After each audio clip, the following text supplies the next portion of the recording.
A very good afternoon to all our viewers. We at Parul Institute of Law have been organizing open house discussions, which are primarily based on really contemporary topics where law and legal issues are involved. So today is one such day, which like we have taken up an issue uh, which may sound like a regional issue, but it has got implications across the world, and it is so today's discussion will be on the happenings in Israel and Palestine and the resultant human rights violations. So, for that, we have got two very esteemed and renowned resource persons. We have got Ms. Fatima Waritha Hassan. She's a barrister called to the Bar of England and Wales. She's an adjunct faculty at Asian University for Women, Chattogram. She's also the founder and chairperson of No Passport Voice, a non-profit based in Bangladesh working towards strengthening human rights at all levels. Secondly, we've also got Ms. Mariangela Barletta.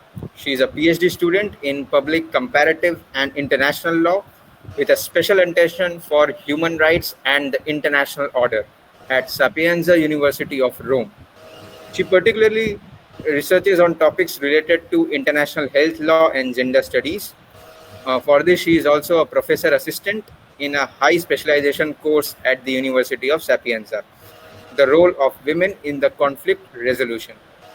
After a degree in law with full marks and honors, she went for different kind of internships, such as the Procurator's Office of the Italian Republic, in law firms, in research centers, NGOs, both home and abroad.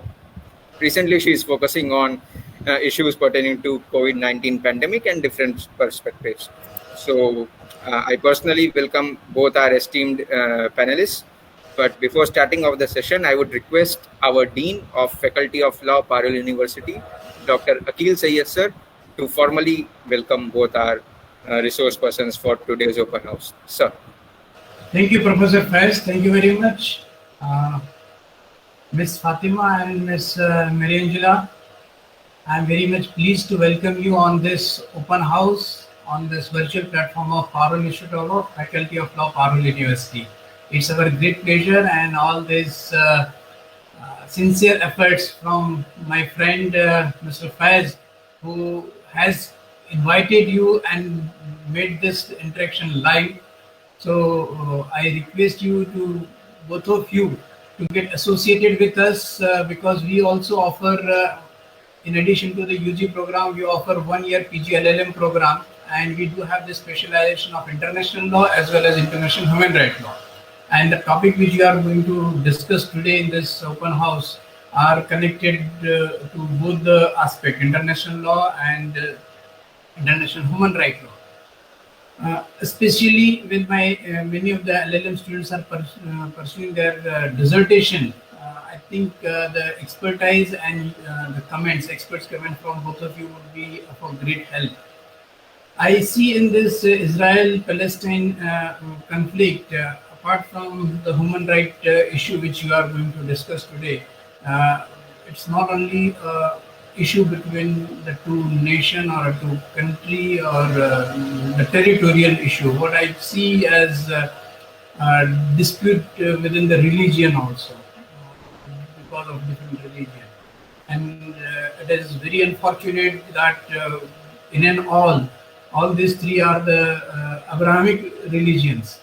And to pity that these three religions have their own agenda, and not religion but the religious people do have some agenda, and where none of the country is bothering about the lessons of human rights which have been conveyed in their own religions.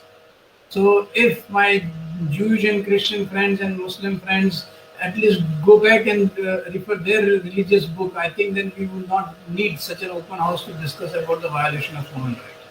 So somehow we need to go back to our own text and have a look so that we can curb. Of course, you people as an expert of legal luminaries, you would have definitely some solution from legal fronts also. but me personally feeling this issue too close to my heart, I feel that this need to be addressed with some different angle also. Once again, I thank you and I am very much eager to listen both of you. So I'll just conclude here on my personal behalf, on behalf of Parul Institute of Law and Faculty of Law, Parul University. I cordially welcome you. This is our Indian tradition to welcome the guest. Welcome, please. Professor Fail. Thank you very much. Yeah. Thank you so much, sir. All right. So now starting off with the discussion. Maria Angela, I will first of all ask you with respect to the historical perspective of this entire issue, with United Nations handing over a kind of a larger part of the territory to Israel and the historical aspect of it. So what would be your take on that? Yes. From an historical point of view, I think the important thing is to remember the fact that according to United Nations, Israel is a member state in 1948, while Palestine actually is a non-member state observatory state. So the difference why? Because it's a political, of course, reason, and this is to research in the fact that in that time the most important role of the United Nations were held by Israeli people. So for this reason, the territory was divided in 55% to Israel and the other part to Palestine.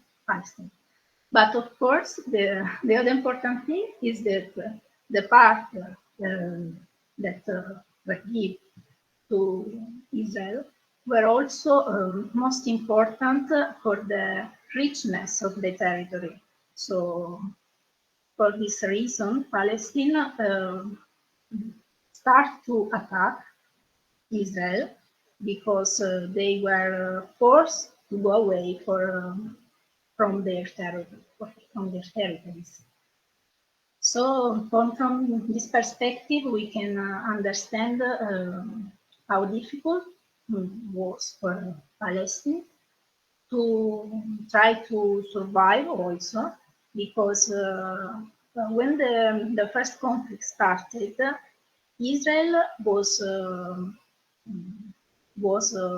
have a better also force. So they occupied almost more territories, more than the United Nations in the beginning gave them. So Palestinians were relied in the, as we know actually, in the Gaza Strip and in the Jordanian part. But also, and this is actually we have this conflict. The Israeli people have more power till now, so they can decide, for example, about vax, about health system, energy, house. So everything depends from Israeli people. And this is important because we have to recognize that according to the Fourth Convention of Geneva, Israel, when they occupy this part of state, of Palestinian state, even if it's not proper a state, they have to guarantee them basic needs, so basic human rights. So for this reason, actually the Council of Human Rights of the United Nations started an investigation also against Israel after this attack that started from Palestinian people, because they want to investigate if they are violating civil rights. So this, I think this is a good start to start our discussion.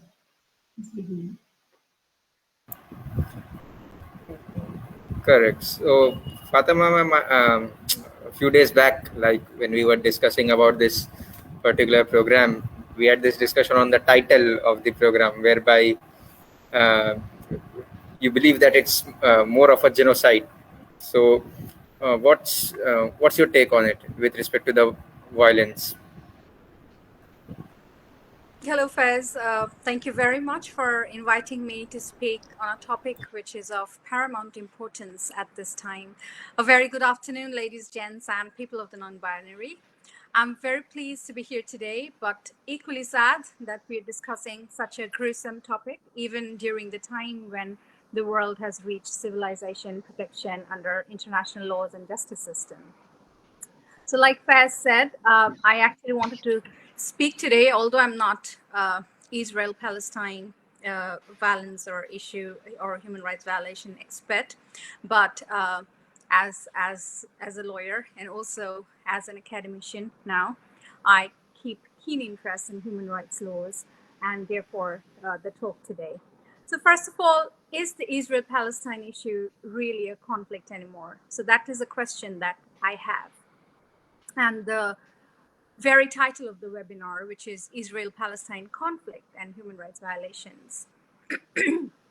So it is very sad that we are calling it a conflict rather than straight-cut genocide. It is sad that we are using words like wounding, hurting, dying, rather than killing. So like Mariana has put down the historical perspective of it, I do not want to revisit them again, but thank you, Mariangela, for delivering such an insightful talk. So the ongoing savagery in Gaza Strip and the recent escalation of violence in Sheikh Jarrah and Gaza Strip is perhaps one of the most gruesome crimes of our generation. And it is a genocide committed by Israel on the Palestinians, and we get into conflicts almost on a regular basis with a person or a group of people where, you know, there are disagreements, differences of beliefs and opinion. And of course, there are also conflicts between states regarding their policies, the laws, the foreign affairs. But is the violence, the continuing violence and the issue in Israel and Palestine really a mere conflict? And why I'm saying this is important to call the act of Israel as an act of genocide. I'm sure there are a lot of future lawyers and students and thought leaders who are watching this webinar. And I want to specially address it to them, the importance of tagging wrong as wrong and right as right. So by calling the Israeli genocide an act of conflict or just counterterrorism, we are encouraging exploitation by radicals and extremists. That is why it is so important we use the words genocide, ethnic cleansing, oppression. So many prominent scholars take the position that Israel's policy, ranging from the 1948 mass killing and displacement of Palestinians to a half century of military occupation, and correspondingly the discriminatory legal regime governing Palestinians, repeated military assaults on Gaza, and official Israeli statements expressly favoring the elimination of Palestinians fall into the definition of genocide. It's like, how every nation has policies to further peace and justice in the world.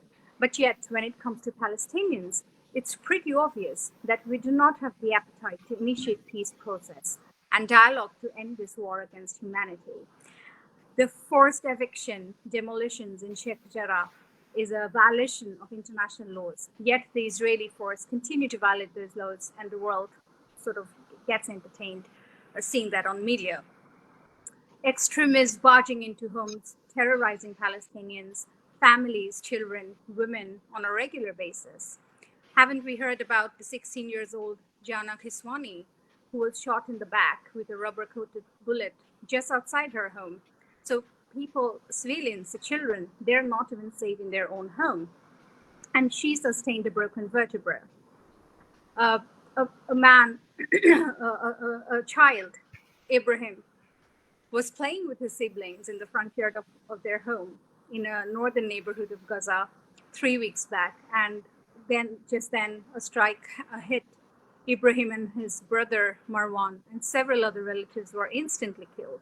So we know it all. 4 children of the same family, while staying over at their cousin's place outside of Gaza City to celebrate Eid. The very next day, the building where they had been staying was hit, and all of them was killed.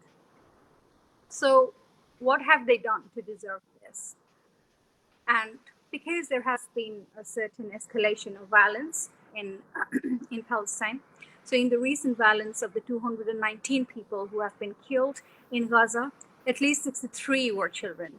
Of the 10 people killed in Israel, 2 children are among the dead. And these children from both the countries did not do anything to deserve such horrendous death. So oftentimes when we look into history and the various unjust in the world, be it in the abolition of slavery, movement for civil rights, the deadly history of the Holocaust, discriminatory laws by governments, and we say we could have done better and not let it happen if we knew, if the world knew. But now the question is, we the people, what are we doing to stop this illegal act of the Israelis? So trust me, the reality is it is all out there. So you need to recognize what you know and what you can know. So let's put it this way. So can the world not see the forceful eviction of and demolition in Sheikh Jarrah, the attacks on the worshippers in Al-Aqsa, Palestinians and Israelis living side by side in the West Bank, where Palestinians need to follow the military law, deprived of the most basic human rights on their daily lives. And the Israelis, they live under civilian laws with a lush living standard. So how is this justified in the face of the law or in the face of the world? So as per the Human Rights Watch, the threshold has passed for the international war crime of apartheid and persecution. We also know about the water crisis in Gaza. It has been reported a million times in media. And we know that people in Gaza are drinking water, which the World Health Organization has said is not even fit for animals. There has been wrongdoing in many, many layers. A Channel 4 journalist, hijab was ripped off by Israeli soldier. There are other deliberate attacks on journalists and media who cover news on the illegal actions of Israel. So we know about the incitement of hatred on official Israeli government platforms on Twitter, posting verses from the Holy Quran over a photo of bombs dropping on Gaza in a derogatory attempt to argue that Palestinian destruction was ordained in Islam. So where is the accountability for this heinous act of terrorism and violence? And why is it so difficult to call it a genocide? I think if I want to go a little bit more on it, so it's like the world should come together with Palestinian and Israelis who stand together and call for an end to occupation. And there are Israeli Jewish human rights organizations like B'Tselem and also Breaking the Silence by former Israeli soldiers who continue to stand by the troops even when they themselves are in hot water. So we all know, and if you want to know, there are enough documents and evidence to understand this issue, especially the videos and stories from Breaking the Silence about routine harassment and humiliation of Palestinian civilians at checkpoints, arbitrary intimidation, and collective punishment are heartbreaking. And these stories are revealed by the former Israeli soldiers themselves. So how long will a portion of the media derail certain belief systems? And there is a huge confusion between Judaism and Zionism. So Jews were always there all along. And many Jewish people do not support the illegal act of Israel on Palestinians. In fact, Israelis want to disown those Jewish people who oppose the Israeli oppression on Palestinians. On the other hand, those sect of Jewish people think that it's a slander committed by the Israelis to not call them Jewish. And, you can go listen to Norman Finkelstein, a Jewish professor. He was denied tenure at his university because of his advocacy against Israeli policy. Since I'm taking part in this webinar hosted by an Indian institution, recently I was a little taken aback and appalled to see many young Indians get on the social media and use the hashtag I stand with Israel. So the question is, how much do these young people actually know? Even I don't know so much on the history and the continuing violence, because it is, to be honest, on the face of it, a little complicated from the very beginning. And I do not blame them. Everybody can have their own opinion. But the thing is, you need to understand and stand by the truth. And it is the years of ignorance by the society and an effect of colonialism, which unfortunately still persists among some people in India and other Asian countries. And it's not so difficult to understand who is who, what is what at this day and age. Even look at the Western press. When protesters in Hong Kong throw stones at police, it is considered an heroic act. But when a Palestinian child uh, throw stones at Israeli soldiers, they are called terrorists. They are detained, they are jailed, they are mistreated. So I'm sure it's not so difficult to know this. There are many disturbing pictures going around in the internet these days. And if you still think you do not know or you do not understand, that will be your ignorance. The available information coupled with your conscience will guide you to assess the truth. So I repeat, deadly rocket attacks, airstrikes targeting at residential buildings, which is likely to kill and harm civilians, Palestinian children jailed, mistreated, killed, civilians made homeless, Palestinians having no access to drinking water, medicine, attacks on refugee camps, destruction of media office, law firm, killing of journalists. These are serious crimes and are against international laws, including the international humanitarian law. Because international humanitarian law applies to all sides in any conflict, the issue of proportionality applies. And this proportion of power, use of force by the Israeli authorities, is remarkably vested on just one side. And was this proportional to the provocation of the Palestinian sides, if you like to call it a provocation at all? So during armed hostilities over the last decade plus, Human Rights Watch has documented the regular use of excessive and vastly disproportionate force by Israeli authorities, at times deliberately targeting civilians or civilian infrastructure. So this is literally no justification that I can see. Even if you take it as a war, Israel violates the war protocol as well. Call it counterterrorism or self-defense mechanism, it still violates international laws because it outweighs the maximum force that is used in defense mechanism. And even if you take with the smallest of example, or something that everyone practices, that is, the status quo of the holy sites like in Al-Aqsa is not even respected. So such murderous actions are against international humanitarian law and the Fourth Geneva Convention as well.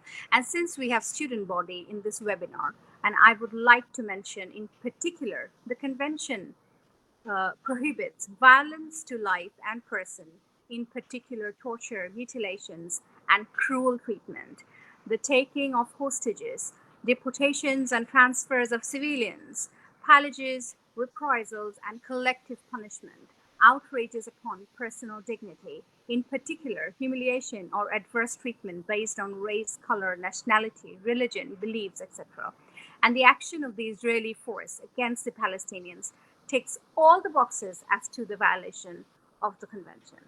So why won't you call it a genocide? So do you think the crimes are not serious enough? Do you think it's not pre-planned with ill intent to destroy the generations of Palestinians? So it is perhaps the longest ethnic cleansing mechanism in place.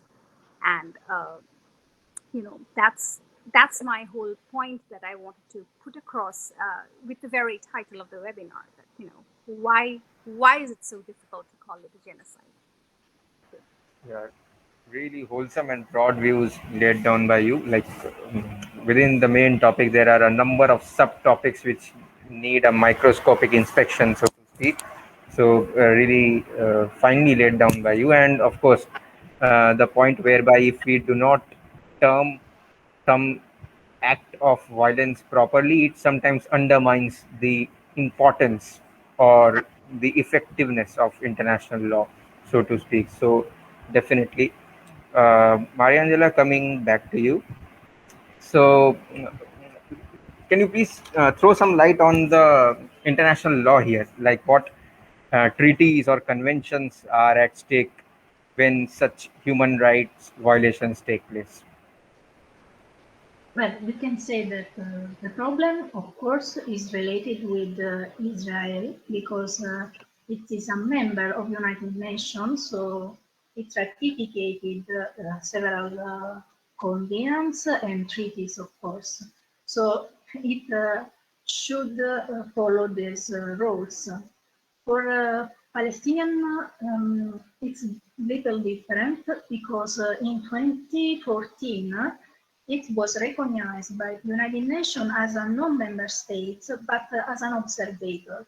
So it has the power to ratify some treaties, some important treaties for the protection of human rights in 2014. And for example, I will say some. For example, the International Convention on Civil and Political Rights and the Convention on Social, Economic and Social Cultural Rights of 1966. And I would like to go deep in the protection of the women, of course, that Fatima say, and because it is important to remember that Palestine ratified the CEDAW, so the Convention Against Discrimination and Violence Against Women. But we have to say that there are many incompatibilities between the ratification made by Palestinian and the original ones. For example, there is, even if it was modified recently, there is still, we have still the delicт of honor against women. So when there is a violence against a woman, for example, a rape, there is still the possibility to marry this woman or this girl and to not be punished. So, of course, this is not provided in the CEDAW. And for this reason, it's really hard to say that today we have a protection of women in this territory. Also, Palestinian ratified the Convention 1325, the Resolution 1325 on women, peace and security that aim to involve and empower the role of women in the negotiations, in the negotiation and in the peace building, peacemaking, and in general to try to find a solution into the conflict. Of course, also in this case, we can say that women are involved in such realities, even if we have some cases, for example, in 2017, women participated on a conference between Fatah, the faction of Fatah, and Hamas in Cairo. But of course, we are really far.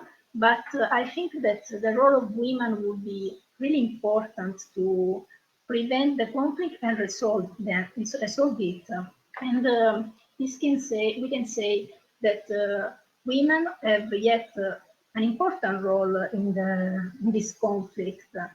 So it would be nice, of course, to recognize also this role in diplomatic areas, but of course this is so far from the actual scenario. And this is the same also for the other treaties, of course. Even if I think that, as we can say that try to find a solution between Palestinian and Israeli is impossible, and as we can say that also the intervention of the United Nations is useless. For example, we can remember the Oslo Accords in 1993. I think that international law is the only option that we can support in order to prevent and try to solve this conflict. So it's important that even if Palestine actually is not a member state of the United Nations, it is an observer. So we can say that the solution can pass through this recognition.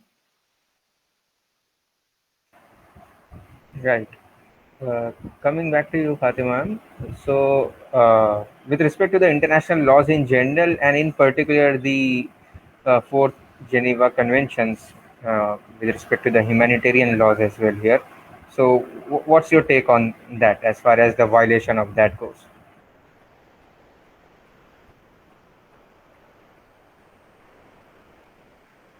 Sorry, I was muted. So with regards to the violation of international laws, so there are one thing that should be so simple to understand is the violation of right to life, right? So that is got to do with the international human rights law. But here, the violations of the laws that are in place with regards to the whole violence is in many layers. So there are definitely, like I mentioned, the violation of the Fourth Geneva Convention, which was specially actually formed. It falls into this issue in a whole of it. The continuing violence against person, and also, the international humanitarian law is slightly different from what international human rights law is. So there are violations of the international humanitarian law. Even if you look into the UN Charter, the international laws of the countries, like even sharing the water, depriving somebody, an individual, of not of the most basic human rights: living, shelter, food, water. Like I mentioned previously, two people. It's almost like two people staying in the same place, but they need to use different routes to come to the same place. So the discrimination and the violations are in many levels here, and at the same time, um, the the whole international law protection, the criminal justice system, is at stake, because here, if we are not sort of uh, taking the issue as important, or not using the right words to tag this issue, then how are we even expecting any international justice to happen? So there are investigations right now, even with regards to the the airstrikes that Israel has been doing.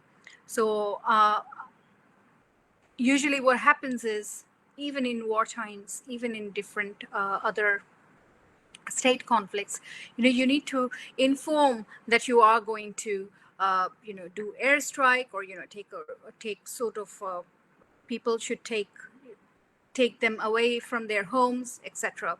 But in this place, there has been instances where no civilians, no people living in their own homes were informed about the attacks. And then, this is something very, very serious and grievous.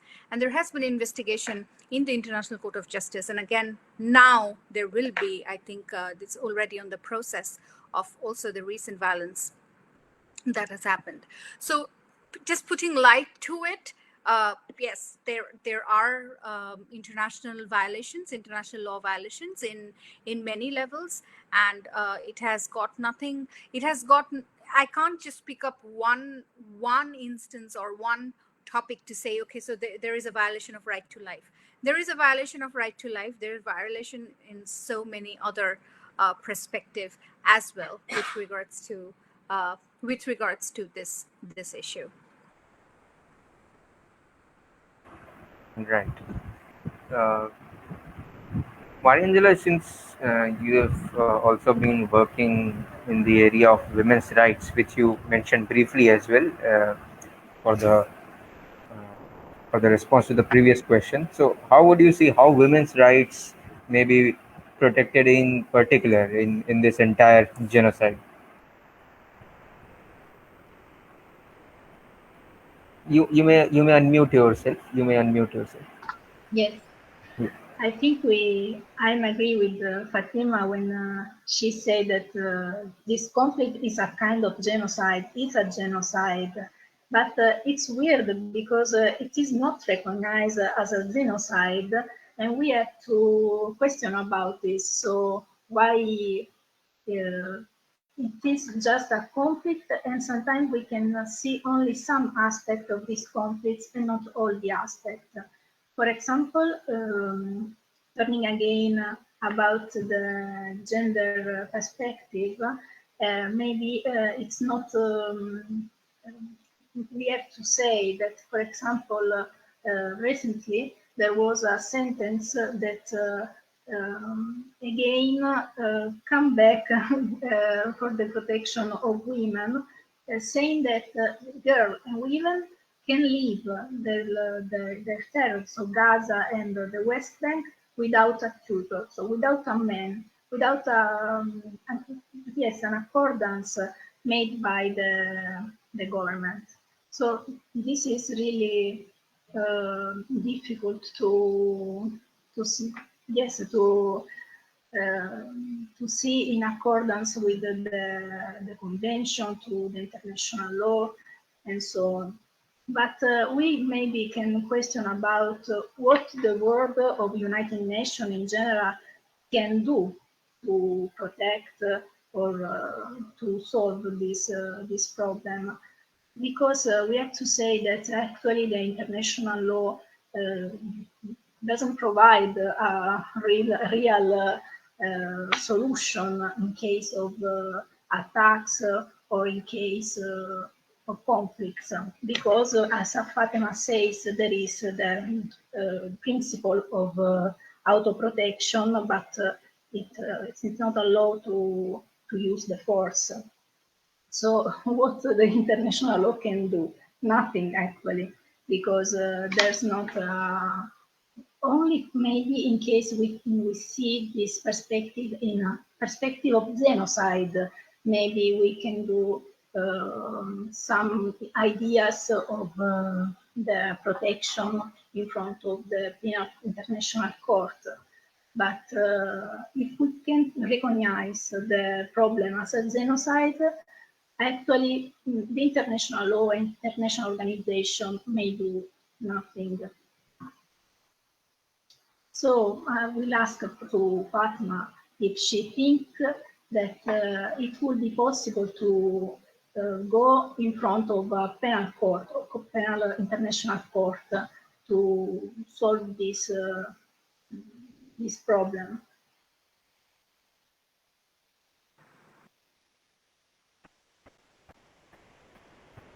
Ma'am, you can unmute yourself. You are muted. This ongoing issue of muting and unmuting. Thank Yeah. you, Mariangela. Yeah, I actually absolutely resonate with you. So if we are not recognizing, if the world is not recognizing certain aspects of the law or certain aspects of the issue in itself, then how are you going to find it in the statute or in the court of law or in the court of justice? As far as I think this is concerned, like the very main issue of it, I think it in any matters, be it any national conflict or be it any international problem, I think everybody needs to recognize the states, the wealthier states, the powerful states. Everybody need to recognize that they need to go to basics. So if you are actually not putting a force into calling this a genocide, then of course you won't fulfill the statutes, or you won't fulfill the very definition of the law. To you and I cannot force this and go to court and say that okay, this is genocide. So I think uh, that is why it is so important to call it a genocide, to have dialogues, to put it across in different medium. Like, I think there are reports from the Amnesty International, from Human Rights Watch, even from certain aspects, from even from the UN, where so many important issues have been raised, and so many important aspect of the violations of international law has been put down. But then at the end of the day, it seems like it's a topic that has been discussed for a certain period of time, and then a so-called ceasefire is called, like now what it has just happened, and then we sit by it and try to defend why is it not a genocide, or why is it not oppression, or why is it not uh, you know ethnic cleansing. So I think it is important that we don't tag this as just a conflict, and it should be on all levels, because this is ongoing and this is targeted. So if we ask the survivors of the Holocaust the importance of calling it a genocide, even ask the Armenians, there have been successful prosecutions of individuals for genocide arising out of efforts to destroy the Tutsi population in Rwanda in '94, and Srebrenica in Bosnia Herzegovina in 1995. So if it was left alone as a conflict, would they get international justice, or would it have been a topic at all to go to international courts? So I think, to sum up, I would say that we need to go back to basics and see, not give definition from our from what is acceptable by most of the world, but actually to give definition as to its truth, as to its nature.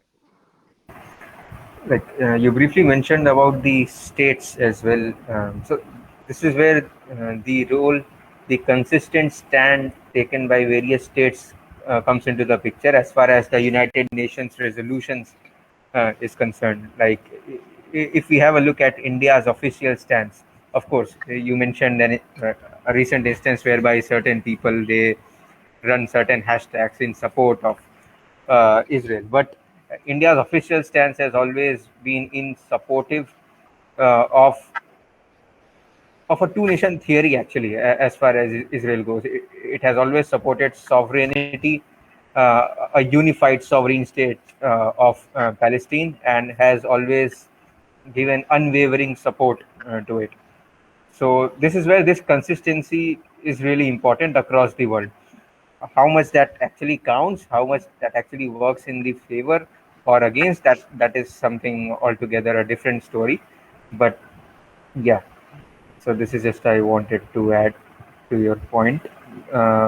Mariangela, with respect to the entire solution to this conflict, would you like to state something in the near or remote future? Yes, I would like to say that, as I said, it would be nice if or both Palestinian people and Israeli people may follow the role of the convenience and the treaties. I think it's not possible at this time to find a solution through accordance or with the help of United Nations. It would be better if each state could improve their statement, trying to avoid to put so many differences in their regulations. For example, as we said, for the Palestinian Jordan Penal Code or the recent sentence. So I think that the solution can pass through the international law, in the sense that people or governments should improve their regulation in accordance to the World Health Organizations, the many several treaties, CEDAW, and so on.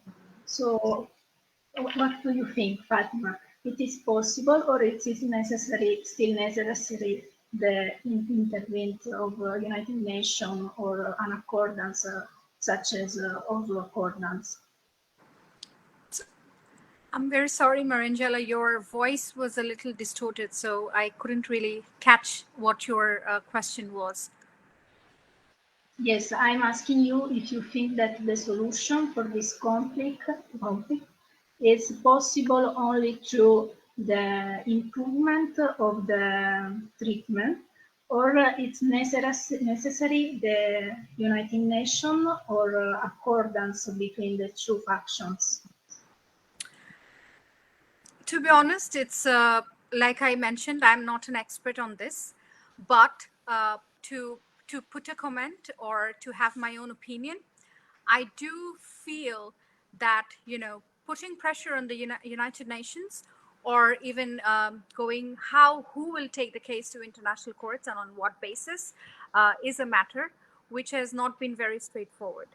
Uh, Unfortunately, there has been uh, many issues, many gruesome issues, be it the persecution of the Rohingya refugees in Myanmar, who are now sheltered in Bangladesh, like over uh, 10 lakhs Rohingya refugees who are in Bangladesh right now.